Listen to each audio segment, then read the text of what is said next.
This is why I think the old adage of don't go to bed angry isn't really helpful for a lot of couples. Now, I understand the intention behind this kind of pursuit. I understand why it's appealing because it really speaks to, really moving through the conflict, trying to wrap things up and create harmony in your household. But sometimes I feel like it might come with a cost. Some folks might need time to regulate, right? When they're in the middle of a conflict, they might need time to really ground themselves in being able to actually express what they need to express to their partner or to receive the information from their partner.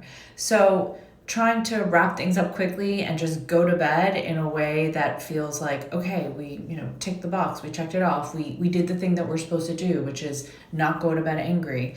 It can really compromise that space for understanding one another and actually being able to come to the disagreement from a grounded place.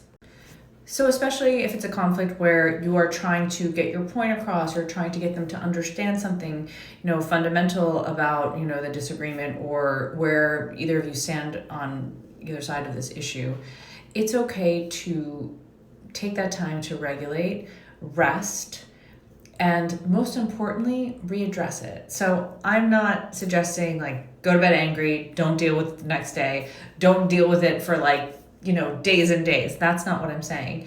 What I'm saying is that it doesn't matter if you're going to sleep angry as long as you wake up the next day and have a discussion.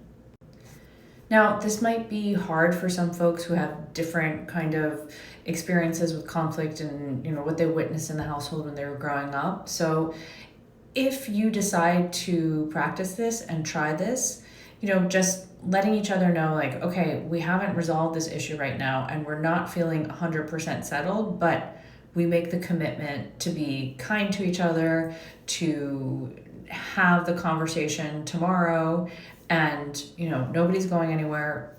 We're gonna have this discussion.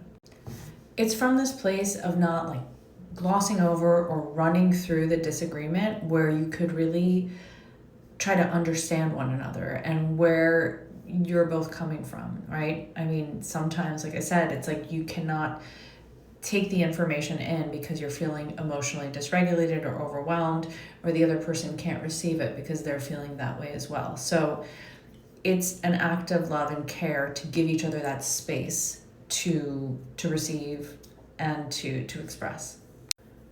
And if your partner is dysregulated by this, it's also okay to say, listen, I can't talk about this right now. Let's talk about it tomorrow. Like, just because we're going to sleep right now, it doesn't mean that I want to forget about this. It means that I want to talk about it in a way that feels like grounded, right? And that feels like we could be really present for one another.